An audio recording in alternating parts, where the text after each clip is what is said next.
নিজৰ কাম নিজে কৰিব নোৱাৰো তহঁত দলৰ কাৰণে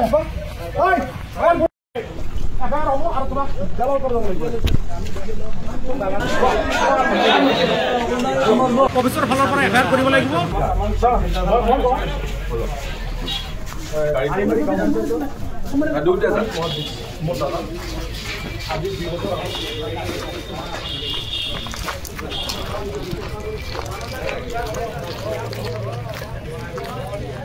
দলগাঁও সমষ্টিৰ আৰিমাৰী গাঁও পঞ্চায়তৰ আৰিমাৰী গাঁৱৰ আব্দুল হামিদ মহাদ্দিছ নামে মোৰ দাদা এজনৰ পৰা আজি 3 বছৰ হ'ল।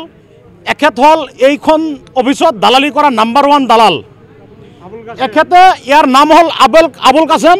এখেত দালালি কৰে, মাটিৰ দালালি কৰে। মোৰ দাদা আব্দুল হামিদৰ পৰা আজি 3 বছৰ আগত 4 লাখ টকা লৈছিল মাটিৰ পাট্টাৰ কাম কৰি দিব, কিন্তু আজিৰ তাৰিখলৈ এক বিন্দু মাটিৰ কাম কৰা নাই। ইয়াৰ ঘৰত SDCৰ আৰু কানংক মণ্ডলৰ সব চিলচহী ইয়াৰ ঘৰতে আছে। সি নিজে ডিচিৰো আছে। সি নিজে ভুৱা চিলচহী মাৰি মানুহৰ পৰা পইচা আত্মসাৎ কৰে, কেতিয়াও কোনো মাটিৰ কাম নকৰে। তেতিয়া দাদা আমাক লগত লৈ ইয়াৰ ঘৰত যোৱা হৈছিল। আমাৰ দাদা 100 দিন গৈছে ইয়াৰ ঘৰত যে যদি আপুনি কাম কৰিব পৰা নাই মোৰ টকা 4 লাখ ৰিটাৰ্ণ কৰক। ইয়াৰ ৱাইফে ব্লেকমেইল কৰিবৰ কাৰণে চেষ্টা কৰে যে যদি টকা ল'ব আহে ব্লেকমেইল কৰিম, আপোনাক ফচাই দিম। সিহঁত এজন হজুৰ মানুহ, মাদ্ৰাছাৰ প্ৰধান শিক্ষক। আজিৰ তাৰিখলৈ এক বিন্দু কাম কৰা নাই।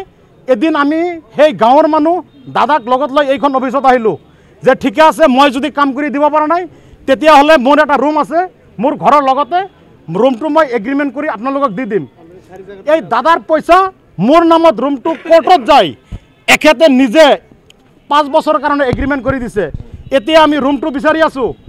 আজি এসপ্তাহ আগত গৈছোঁ এখেতৰ ঘৰত, বেলেগে মাল মাতা থৈছে ৰুমত, কিবা কিবি ৰাখিছে। আমি সুধিছোঁ যদি ৰুম মোৰ নামত 5 বছৰৰ কাৰণত এগ্ৰিমেণ্ট আছে 4 লাখ টকাৰ কাৰণে, বেলেগে কিয় মাল মাতা থ'ব? ইয়াৰ ৱাইফে কৈছে নাই, আপোনাকতো ৰুম দিয়া হোৱা নাই। সি এটা ৰুম 4 জাগাত এগ্ৰিমেণ্ট কৰি দিছে। বহুত মানুহে টকা পায়। আজি জাষ্ট ইয়াতে সুধিছোঁ যে আপুনি যে 4 লাখ টকা লৈছে মাটিৰ বাবদত কাম কৰিব পৰা নাই, ৰুম যে 4 লাখ টকাত এগ্ৰিমেণ্ট কৰি দিছে মোৰ নামত, আপুনি আকৌ বেলেগক কিয় ৰুমটো দিছে?